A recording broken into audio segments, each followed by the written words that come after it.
Assalamualaikum warahmatullahi wabarakatuh. Selamat datang di channel Arabic Studies. Banyak orang bertanya kenapa Arab Saudi yang menjaga Ka'bah justru lebih dekat ke Amerika. Dua negara muslim besar, Arab Saudi dan Iran, sama-sama mengaku membela Islam, tapi justru berdiri di sisi yang berlawanan ya. Arab Saudi dan juga Iran. Yang satu dekat dengan Amerika, yang satu melawan Barat.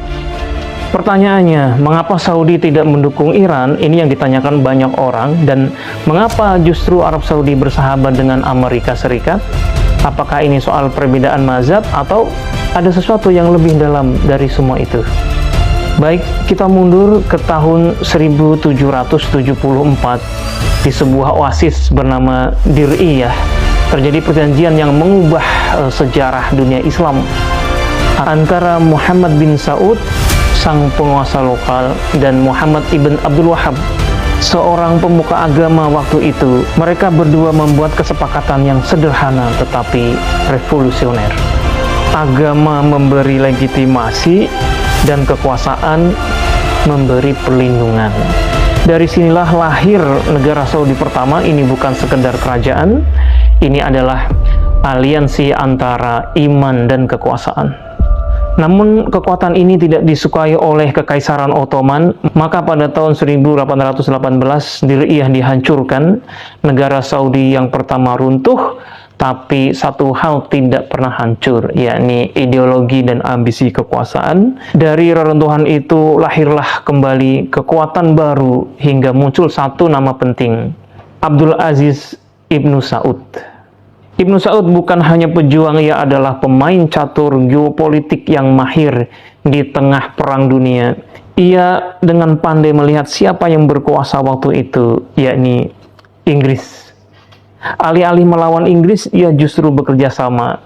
Inggris memberi pengakuan, kemudian Inggris memberi pengakuan dan juga dukungan dan tentu stabilitas. Dan sebagai balasannya maka Ibnu Saud menjaga kepentingan Inggris. Disinilah pola itu dimulai.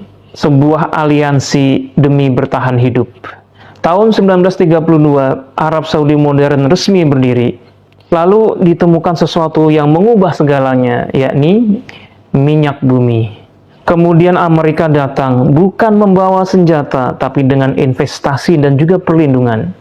Dan terjadilah kesepakatan tak tertulis bahwa Saudi memberi energi dan Amerika memberi keamanan. Sejak saat itu sejarah tercipta.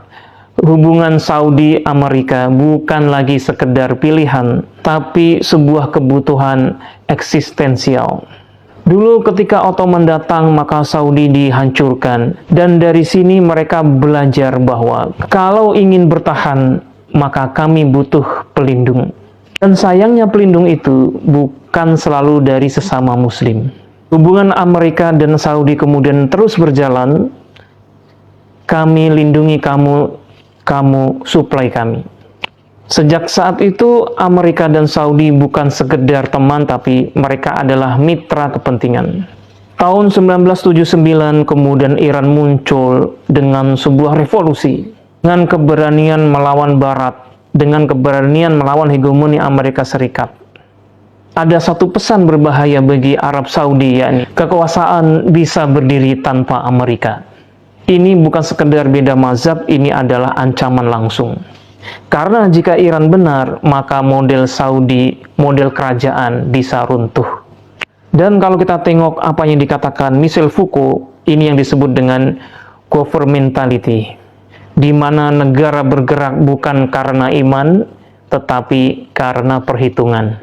Saudi tidak akan bertanya siapa yang lebih islami, tetapi mereka bertanya siapa yang membuat kami tetap berkuasa. Dan jawabannya selama puluhan tahun kita ketahui, Amerika atau Paman Sam. Jadi kembali ke pertanyaan awal, mengapa Arab Saudi tidak mendukung Iran? Karena dalam dunia nyata, solidaritas kalah oleh kepentingan, idealisme kalah oleh strategi, dan agama seringkali hanya menjadi legitimasi. Ini bukan soal Sunni atau Syiah, ini soal kepentingan nasional yang harus terus diperjuangkan sampai titik darah penghabisan. Dan ini pertanyaan untuk kita semuanya, Apakah kita masih melihat dunia dengan idealisme semata, atau kita sudah siap memahami realitasnya? Ini biarlah pemirsa semua yang menjawab.